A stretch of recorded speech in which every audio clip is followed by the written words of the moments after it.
All right, let's see how this works. So we are trying to finish off our binomial probability. And on the board, we did the binomial probability using the formula, using the combination, and finding the probability of success and the probability of failure. And that will always work for you by doing it by hand, but I think what we saw right off the bat is that it is very tedious. And if we have the calculator to help us out, it can be less tedious. So that's what we want to look at. Now, one thing to make a note of is that this is not simple on the calculator either. It's still a little tedious, so you got to pay attention to what we're doing here. So as an example, whoops, sorry, move the camera there. Okay, so okay, this is not going to work. All right, there we go. I'll try to be careful with my hand. As an example, we say 17% of people wear mismatched socks. And this is a true statement, okay? I found that online. Then it says select 12 random people. Okay, so if we want to use the binomial probability on this one, for our first example, it says find the probability exactly 9 wear mismatched socks. Well, when it says the word exactly, okay, what we want to do is we want to use what we call binomial PDF. Binomial PDF. And then in the parentheses, when we get to the calculator, I'll show you, you put N and then P and then X. Okay, so as an example, we'll pull our calculator over here. So we want to find the probability exactly 9 wear mismatched socks. Okay, so we'll turn the calculator on. Oh, my batteries are low. Oh, well, hopefully it will last.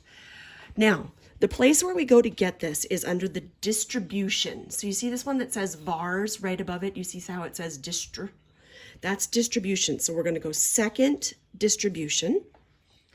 And then we want to slide down with our arrow key to the one that says binomial PDF. Now there's one underneath it that says binomial CDF. We want the PDF for this one. Okay, so PDF, click enter.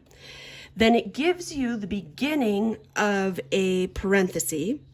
And now we need to tell it how many people we're starting with, what the probability of success is, and how many we want. So we were starting with 12 people, so we'll put in 12. And then we're going to use the comma, which is right above the 7. Okay, you need your comma. Then our probability of success was 0.17. Hit it with another comma. And then last, we wanted the probability exactly 9. So hit 9, close your parenthesis, and hit enter. Okay. And I'm going to move this to the side. Hopefully you got the same thing. I got the probability of exactly 9 was equal to, oh, it's in scientific notation. So I've got 0.0000149. Okay, hopefully that is what you got as well.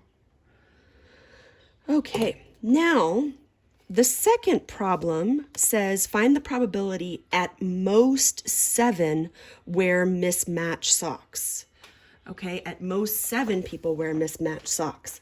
So at most 7 means that we're looking at X being less than or equal to 7. All the numbers up to and including 7. Okay. So when we do this, because we're not looking at just exactly 1, we're looking at an up to, okay, up to a certain point. We're going to use the other one, the binomial CDF. Okay, so we'll go back to the calculator again. So we'll go second distribution. And then slide your way down until you get to binomial CDF. Hit enter. Now again, we're starting with 12 people, comma, 0.17, comma, and now this time we want up to 7. So up to 7 means we'll put just 7, but this is going to do all of the numbers up to 7, 1, 2, 3, 4, 5, 6, and 7. So close the parenthesis and hit enter. So in our case, we found that the probability that X is going to be at most 7 or less than or equal to 7, that's at most 7, is 0.9998. Okay, from the calculator. Okay, now here's the tricky one. This last one is the tricky one. So this says find the probability more than 6 of them wear mismatched socks. More than 6 means, that's not what I meant. I meant X is greater than 6. I suppose I could have just put the X in there. But what we're looking at here is for X is greater than 6. But the problem is that the calculator is not going to give us greater than, it's going to give us less than or equal.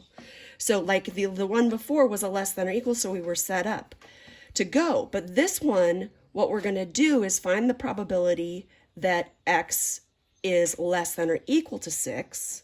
Okay, so again, we'll go to our distribution, down to binomial CDF. We'll put in 12, comma, 0.17, comma, and put in 6. And I got 0.999. Okay, so 0.999. But the problem is that this is not what we want. We want the complement. We want greater than 6. So can we take, so to find the probability that X is greater than 6, can we take 1 and subtract what we got from the step before? So that'll be 0.001. Okay, sorry about that. Okay, so the calculator definitely makes the calculation easier, but there are still a couple little quirks. So remember that the way that the calculator works is up to a certain number when you use the binomial CDF. So if it's at most 7, this is how the calculator is set to go. But if it's a more than requires you to do 2 steps. It requires you to find the number up to and then take the complement. Okay, so you got to work on the complement a little bit on that one. So have a look at that again.